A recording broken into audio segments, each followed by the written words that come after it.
Здраво на сите, сум CryptoStef и добродојавте во моето видео во кое ќе објаснам што е тргување со залог и како можете да почнете. Па почнуваме. Првото нешто што сакам да кажам е дека ова не е за почетници и за луѓе што не знаат како да менаџираат со парите. Можете да останете ликвидирани и можете да ги изгубите многу брзо парите ако не знаете како да тргувате со залог. Кога веќе го тргнавме тоа, сега почнувам и кажам што е тргување со залог. Тргување со залог е еден од начините како да позајмите од вашиот брокер повеќе од тоа што имате во моментот.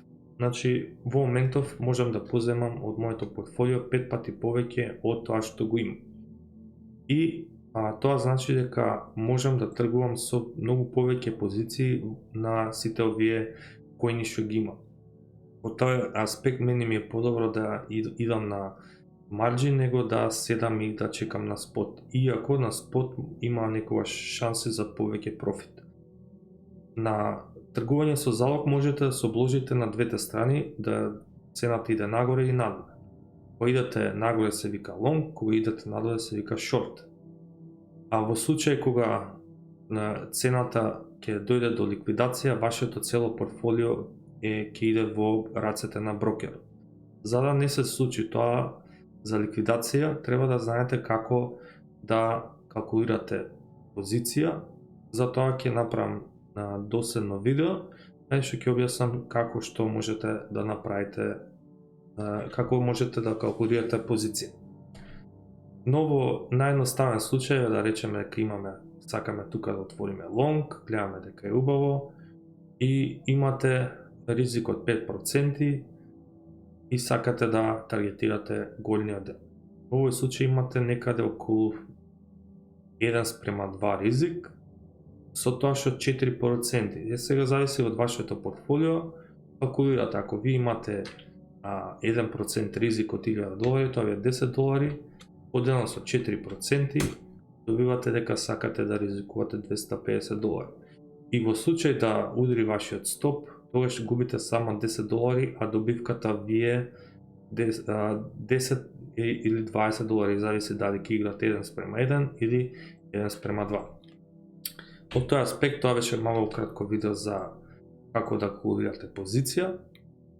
И одиме сега на следното нешто што се придобивките и негативностите. Придобивките се тоа што можете да играте повеќе позиции, да речеме на спот имате да идеме на спот, имате BTC пар, да речеме имате само $1000 и можете да играте 3-4 коини. Со можете да играте до многу повеќе, нормално ако знаете како да го калкулирате ризикот и нормално како да калкулирате позиција. Од тој аспект, тоа се добивките, значи негативностите се тоа што вие ако не знаете како да менаџирате со парите, можете многу брзо да ги изгубите. И за тоа треба да внимавате со колку ќе ставите позиција. Не препорачувам повеќе од 1 до 3% од вашето портфолио. Со тоа што ви објаснив како да калкулирате позиција. Значи, калкулирате позиција по процентот од ризикот на добивка, од процентот од портфолиото кој сакате да го загубите и калкулирате од тоа процентот од вашиот стоп лос.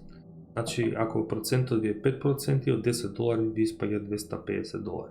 $200 и 4% како што калкулирав, $250. $250 ви е позиција. И заклучок ќе донесеме дека ова е еден од начините како вие да профитирате во криптомаркетот, не е за почетници и секогаш тргувајте коини што имаат повеќе ликвидност за тоа што сакате да бидете филувани со позиција. Зашто јас имав момент каде што еден од коините што ги тргував не би беше филуван и тоа беше затоа што немаше доволно ликвидност. И затоа треба да барате коини што имаат повеќе ликвидност и ви препорачувам секој коин што има над милион да го тргувате, потоа да не гледате. И од тој аспект мислам дека беше многу добро што ви објаснив на кратко. Можете се регистрирате со мојот линк, што ќе го линкувам подоле. Лайк, шер, субскрайб на мојот канал.